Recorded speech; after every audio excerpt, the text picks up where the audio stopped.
ప్రస్తుతం మనతో పాటు ఉన్నారు జయ వారాహి మ్యారేజ్ బ్యూరో వ్యవస్థాపకులు సురేంద్ర శర్మ గారు. ఆయన ఆస్ట్రాలజర్ కూడా, అలాగే న్యూమరాలజిస్ట్ కూడా. ఒకసారి ఆయనతో మాట్లాడదాం. నమస్తే అండి. శ్రీమాత్రే నమః. జయ శ్రీమన్నారాయణమ్మ. మీరు ఆస్ట్రాలజీ చెప్తుంటారు, అదే పామిస్ట్రీ, జ్యోతిష్యము ఇవన్నీ కూడా చెప్తుంటారు కదా. జనరల్ గా డేట్ ఆఫ్ బర్త్లు అవి ఉన్న వాళ్ళకి చెప్తుంటారు ఇవన్నీ, కానీ అవి లేనప్పుడు ఏంటండి పరిస్థితి? నెంబర్స్ ఉంటాయమ్మ. అంటే న్యూమరాలజీ ప్రకారంగా చూస్తాము. న్యూమరాలజీ ప్రకారంగా అది ఎన్ని లెటర్స్ వస్తున్నాయి, అంటే నేమ్ ప్రకారం ఓకే. నీవు వచ్చిన టైం అనేది ఉంటుంది. ఓహో, అది నువ్వు కూడా అడిగిన important. నువ్వు అడిగిన టైం బట్టి జాతక చక్రం వేస్తాము. నువ్వు చేసిన వృత్తి ఏంటి ఇవన్నీ కౌంట్ చేస్తాము. హస్తరేఖలు తీసుకుంటాము. ఇవన్నీ కౌంట్ చేసి డేట్ ఆఫ్ బర్త్ లేని వాళ్ళకు ఎలా వివరంగా చెప్పాలి, వాళ్ళు అంటే ఇంతకుముందు జరిగినాయి అవి చెప్తేనే కదండి ముందు నడిచేది. ఓకే. జరిగినవి చెప్పిన తర్వాత ఆ తర్వాత ఇంకా ముందు ఏం చేయబోతున్నారు, మీరు ఎలాంటి డిసిజన్ తీసుకుపోతున్నారు, వాటి గురించి క్లియర్ గా వివరించడం జరుగుతుంది. మరి డేట్ ఆఫ్ బర్త్ లేకపోతే కరెక్ట్ గా వస్తుందా అండి? 100% వస్తుంది. ఇంకా అదే మంచిగా వస్తుందండి. అవునా? మీరు అడిగిన టైం ఉంటుంది కదా, ఓకే. ఇంకా అడిగిన టైం ఇంకా మంచిగా వస్తుంది. ఇంకా అన్ని రోజులు చెప్తారా? ఈ అమావాస్యలు అట్లా కొన్ని ఉంటాయి, ఆ రోజులు చెప్తారా? ఉంటాయమ్మా, మాకు కదా? కొన్ని ఉంటాయి కదా. మాకు ముందుగా మీరు రిజిస్ట్రేషన్ చేయించుకోవాలి. అంటే మేము పలానా రోజు వస్తున్నాము, పలానా రోజు అని చెప్పి మాకు ముందుగా డేట్ ఆఫ్ బర్త్ టైం పంపాలి. డేట్ ఆఫ్ బర్త్ టైం లేని వాళ్ళకు మీరు వచ్చిన టైం బర్త్ లగ్గం వేసి ఉంచుతాము. అప్పుడు వచ్చి మీరు మీకున్న పరిస్థితిని బట్టి, అంటే మీరు ఏం కావాలనుకుంటున్నారు, అంటే ఎలాంటి డిసిజన్ ముందుకు వెళ్ళాలనుకుంటున్నారు, అంటే పెళ్లి విషయమా, ఉద్యోగ విషయమా, ఉద్యోగ విషయం, రేపు సర్పంచ్ ఎలక్షన్స్, రేపు సర్పంచ్ పొలిటికల్ వాళ్ళు కూడా అయ్యో బ్రహ్మాండంగా అండి. ఎంతో మందికి మేము పూజలు చేపించాము. పొలిటికల్ గా ఎదగాలంటే రాజయోగం ఉండాలి. ఇప్పుడు రాజ అధికారం, ఇప్పుడు ఒకటమ్మా, ఇప్పుడు నువ్వు ఒక అధికారం రావాలి అంటే రాజయోగం ఉండాలి, రాజ్యాధికారం రావాలి అంటే సూర్యుడు మంచి స్థానంలో ఉండాలి. గ్రహాలలో సూర్యుడు మంచి స్థానం ఉన్న వాళ్ళకు, అంటే వాళ్ళకు నలుగురిని ఏలే ఉంటుంది జాతకంలో. అంటే అలాంటి వాళ్ళకు కొంతమందికి ఏంటంటే ఆ టైం నడవకపోయింది అనుకోండి, కొంచెం ఏంటంటే ఆ గ్రహం వస్తాం కదా మనం నేను పోటీ చేస్తాను అని ఉంటుంది.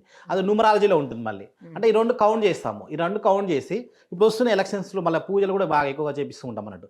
సర్పంచ్ ఎలక్షన్స్, ఏ ఎలక్షన్స్ ఏనండి అంటే నువ్వు అంతే, నీకు ఎంత కావాలి. ఇప్పుడు పెద్ద పదవి ఎక్కువ రోజులు చేయాలి, నువ్వు చిన్న పదవి తక్కువ రోజులు చేయాలి. అంటే నీకు ఇప్పుడు ఒక 3 days సరిపోతుంది. సర్పంచ్ ఎలక్షన్స్ కు కింద వార్డ్ నెంబర్ ఉంటుంటారు. వార్డ్ నెంబర్స్, సర్పంచ్, ఉప సర్పంచ్, ఎంపీటీసీ ఇట్లాంటి, అంటే నువ్వు నీ స్థాయి ఎలాంటిది, ఆ స్థాయిని బట్టి నీకు రాజశ్యామల హోమం చేయించడం జరుగుతుంది. ఓన్లీ ఎలక్షన్ చేసిన వాళ్ళకే కాదండి, ఎవరైనా సరే.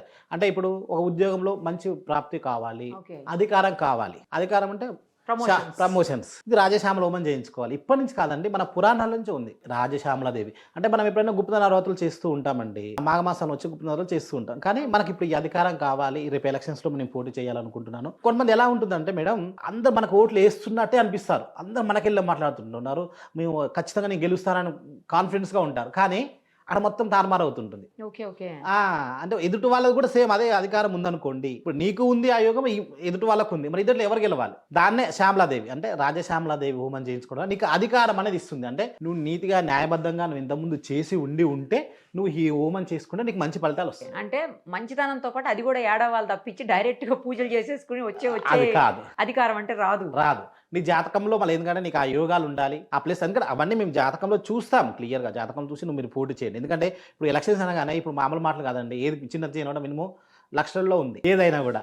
మీరు ఎందుకంటే ఇప్పుడు మనం ఒక 5,000 10,000తో మనం చూసుకున్నాం అనుకోండి, ఒక జాతకం చూసి మనం మామూలుగా మీ జాతక చక్రం వేసి నీకు యోగం ఉందో, లేకపోతే పేరు ఏమైనా కరెక్షన్ కావాలా, పేరు బలం కూడా ఇప్పుడు పిలుస్తూ ఉంటే ఆ పేరులో వైబ్రేషన్స్ అంటారు ఆ న్యూమరాలజీలో. ఆ పేర్లు పిలవాలి అట్లా, అంటే ఇట్లా శబ్ద పదం అనేది రావాలి. దానికి తోడు నువ్వు చేసిన మంచి పనులు, నువ్వు చేస్తున్న పోటీ వ్యక్తికి నువ్వు ఎలాంటి పూజలు చేయించుకోవాలి. రాజశ్యామల అంటే నలుగురిని ఆకర్షించగలగాలి కదమ్మా. అంటే నలుగురు ఓటేయాలంటే నువ్వు నలుగురిని ఆకర్షించాలి. 100% మీరు గెలుస్తారు అంతే. 100 అసలు డౌటే లేదు. ఇక మన దగ్గర పోయినసారి చేసుకున్న వాళ్ళు ఎంతమంది గెలిచారండి? మనం పేర్లు చెప్పకూడదు, పెద్ద వాళ్ళందరూ చేయించుకుని ఇప్పుడు మంచి స్టేజ్లో ఉన్నారు ఇప్పుడు వాళ్ళంతా కూడా. ఇప్పుడు మీకు ఎన్ని గంటలు ఏం పట్టదండి రాజశ్యామల హోమం చేయించడానికి. మీరు తక్కువ స్టేజ్ కాబట్టి 2-3 hours పడుతుంది, ఒక 3 hours పడుతుంది అంతే. లేదు మా దగ్గరకు వచ్చి మీరు చేయించుకోండి చేస్తారంటే మీ దగ్గర అక్కడికి వెళ్ళి కూడా చేస్తారా? 100% వాళ్ళ దగ్గరికి వెళ్ళి మీ విలేజ్ లో కానీ ఎక్కడైనా మీరు చేసుకుంటారు. ఒక 10 మంది ఉన్నాము, 10 మంది వార్డ్ మెంబర్స్ ఉన్నాము, మా సర్పంచ్ ఇట్లా గెలవాలనుకుంటే మీరు వచ్చి చేయండి అంటే మేము అక్కడికి వచ్చి మీకు రాజశ్యామల హోమం చేసి వెళ్ళిపోతాం. సో ఇప్పుడు సర్పంచ్ ఎలక్షన్స్ ఉన్నాయి కాబట్టి వాళ్ళకి అవకాశం ఉంది, అయితే కావాలనుకున్న వాళ్ళు రావచ్చు. తర్వాత కూడా ఇంకా కంటిన్యూస్ గా ఎలక్షన్స్ ఉన్నాయండి. తర్వాత మళ్ళీ మున్సిపల్ ఎలక్షన్స్ ఉన్నాయి కదా. ఏ ఎలక్షన్ ఉంటారు అయితే ఎలక్షన్స్ ఏ ఎలక్షన్ మీరు రాజశ్యామల రెగ్యులర్ గా నడుస్తూ ఉంటుందమ్మా. మామూలుగా అమావాస్యకి నడుస్తుంటుంది, పౌర్ణమికి మా దగ్గర నడుస్తుంటాయి. వారాహి ఎలా నడుస్తుందో రాజశ్యామలు అలాగే నడుస్తుంది. రాజ్యాధికారం కలిపి ఉద్యోగం లేని వాళ్ళు ఇప్పుడు విదేశాల్లో ఉంటారు కదమ్మా. విదేశాల్లో ఉన్న వాళ్ళకు ఉద్యోగాలు లేక చాలా మంది ఇబ్బంది పడుతుంటారు. ఈ హోమం వాళ్ళ పేరు మీద చేపిస్తూ ఉంటాం, వాళ్ళు లైవ్ లో చూస్తుంటారు, కొంతమంది ఇంటికి వచ్చినప్పుడు చేయించుకుంటారు. అట్లా ఏంటంటే ఏదో ఒక వాళ్ళకు నేను ఖచ్చితంగా వస్తుందని చెప్పగలను రూట్ అయితే దొరుకుతుందండి. కానీ మీరు చేసే కృషి కూడా చాలా ఇంపార్టెంట్ అని చెప్తాను. ఇప్పుడు వాళ్ళే రావాలా డైరెక్ట్ గా వాళ్ళ తరఫున ఎవరన్నా వచ్చి కూడా చేపించుకోవచ్చా? ఎలక్షన్స్ మాత్రం వాళ్ళే రావాలండి 100%. ఎందుకంటే నిన్ను చూసి వాళ్ళు ఓటేయాలి, ఎవరినో కాదు కదా. కానీ ఫోటో ఉంటుంది, ఆ నిన్ను చూసి ఓటే నువ్వే ఖచ్చితంగా వచ్చి కూర్చొని వెళ్ళాలి. రైట్ అండి. మరి ఎవరన్నా అవకాశం ఉంటే అంటే అవసరం ఉన్న వాళ్ళు కావాలనుకున్న వాళ్ళు మిమ్మల్ని కాంటాక్ట్ చేస్తారు. Thank you so much. శ్రీమాత్రే నమః.